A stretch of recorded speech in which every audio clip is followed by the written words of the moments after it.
Family provision case, member of a household. Lester and Ors versus Lester and Ors. In the estate of Dulcie Brown, 2020, New South Wales SC 958, Kunt J. This case concerned 4 separate claims for provision from the estate of the late Dulcie Brown. The deceased died on the 2nd of April 2017 and was survived by her 3 adult children, Sandra, Terry, and Paul.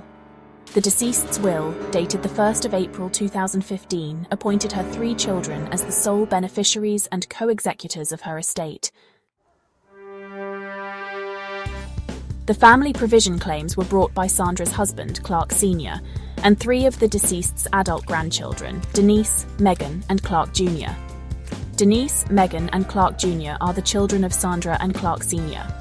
The plaintiffs claim to be eligible people pursuant to Section 57, subsection 1, paragraph E of the Act, having been wholly or partly dependent on Dulcie at certain times during her life, either as her grandchildren or someone who was a member of Dulcie's household.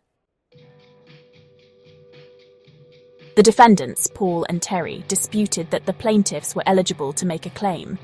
In the alternative, they claimed that there were no factors which warranted the making of their claims. Sandra did not participate in the proceedings. The 2 issues to be determined by the court were the plaintiffs' respective family provision claims, with eligibility and factors warranting contested in each claim, and, in the event the plaintiffs were successful in the first issue, a determination on how the burden of that provision should be borne by the current beneficiaries of the estate. The deceased owned a property in Phillip Bay, known as the Phillip Bay property. The property had been renovated in or around 1992 to create 2 additional units on the land, the upstairs unit and the downstairs unit. The upstairs unit had its own separate entrance and electricity and water meters. The downstairs unit was linked to the main residence and was connected to the main residence's electricity and water meters. The Lester family asserted that they moved into the upstairs unit of the Phillip Bay property from 1998. This was disputed by Terry and Paul. Clark Sr. claimed that he and Sandra had been separated since on or around 2004. However, Sandra deposed that she was married to Clark Sr.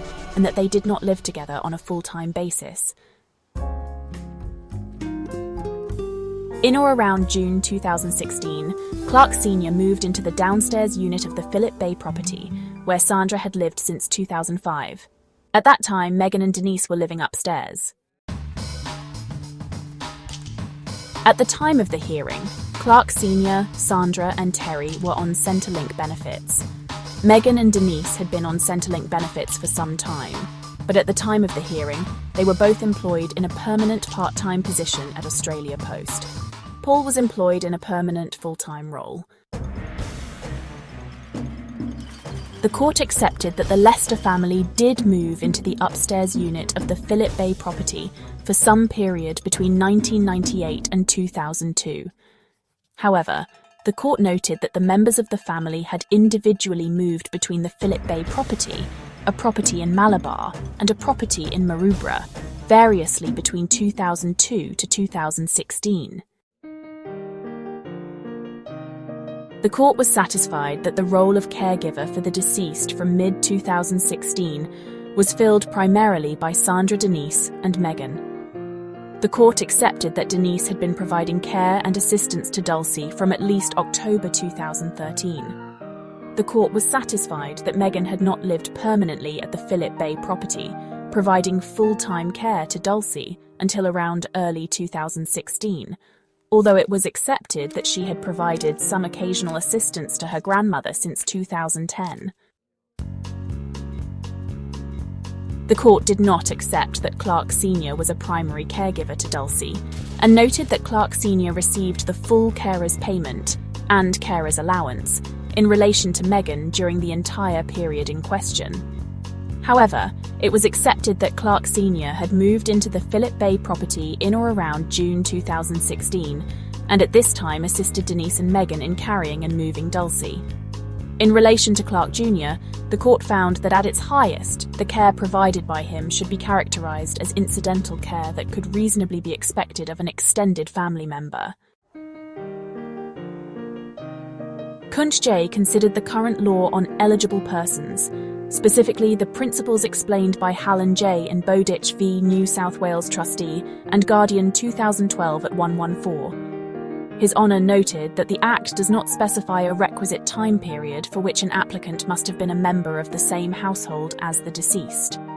Further, the period in which the applicant and the deceased shared the same household does not necessarily have to coincide with the period during which the applicant claims to be wholly or partly dependent on them.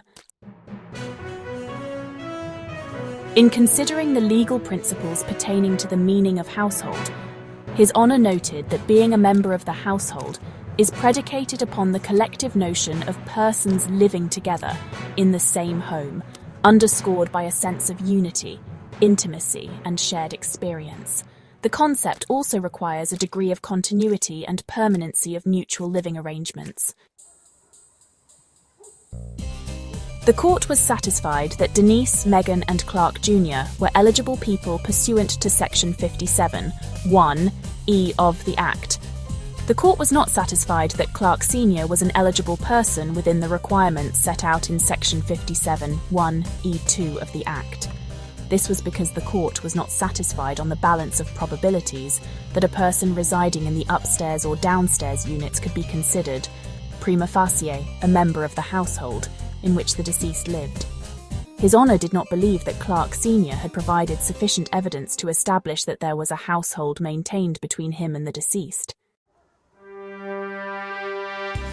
In relation to Clark Jr., the court was satisfied that he was partially dependent on Dulcie from time to time for financial support, as she often purchased school uniforms, football boots, and school items for the children. Although it was accepted that Clark Jr. was an eligible person, his application was dismissed for lack of factors warranting. His Honour was not satisfied that Clark Jr.'s actions went beyond community expectations of the ordinary relationship between a grandchild and his grandmother. The court was satisfied that Denise and Megan had met the factors warranting requirement. The court concluded that the deceased's will did not make adequate provision for Denise or Megan.